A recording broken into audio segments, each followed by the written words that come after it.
জয়গুরু। স্বামী যোগানন্দ মহারাজ লিখছেন, কোকিলামুখ সারস্বত মঠে থাকাকালে 1320 সালে আমি নিগমানন্দং বন্দে জগত তারকম শীর্ষক স্তোত্রটি রচনা করি।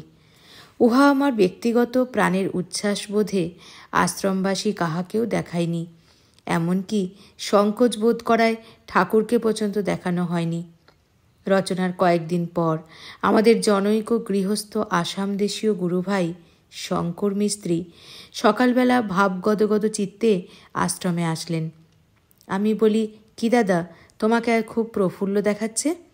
সে বলল, দাদা, আজ শেষ রাত্রে আমি একটি সুন্দর স্বপ্ন দেখেছি, সেটা জানাতেই এসেছি। শঙ্কর আমাকে খুব শ্রদ্ধা করত। আমি জিজ্ঞাসা করলাম, কি স্বপ্ন দেখেছ?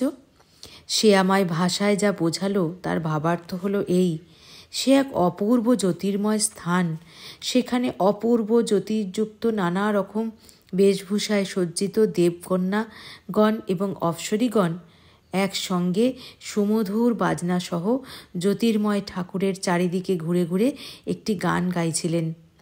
সেই অপূর্ব দৃশ্য দেখে এবং গান শুনে আমি একেবারে অভিভূত হয়ে গেলাম। পরে ঘুম ভাঙলে দেখি ভোর হয়েছে। গানটি মনে নেই, কেবলমাত্র একটি লাইন মনে আছে। তা এই রকম, নিগমানন্দং বন্দে জগত তারকম। আমি বুঝিয়া লইলাম যে উহা আমারই রচিত নিগমানন্দং বন্দে জগত তারকম। খাতা বের করে সমস্ত গানটি শঙ্করকে শোনালাম। সে বিস্মিত হয়ে বলে উঠল, হ্যাঁ দাদা, এই গানটি দেবকন্যাগণ অপূর্ব বাজনাসহ গাইতেছিলেন। শুনে আমি স্তম্ভিত হয়ে ভাবলাম, এই গানের রচয়িতা তবে কে? দেবকন্যাগণ কর্তৃক গীত গানটি কি আমার হৃদয় ক্ষেত্রে প্রতিফলিত হয়েছে? তা কি পূর্ব হইতেই ছিল? আমি কি নিমিত্তমাত্র হয়ে গানটি রচনা করলাম? অথবা আমার গানই আমার অলক্ষ্যে দেখে তাহারা গান গাইলেন?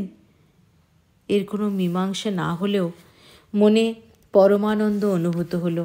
মনে হলো জয়দেবের গীত গোবিন্দ স্বয়ং শ্রীকৃষ্ণ যেমন পাদ পূরণ করিয়া জয়দেবকে ধন্য করিয়াছিলেন, সেরকম শ্রী শ্রী ঠাকুর বোধহয় আমার হৃদয়ে অধিষ্ঠিত হয়ে স্বীয় মহিমা গাথা নিজেই রচনা করে এ দিনকে ধন্য করেছেন। জয়গুরু।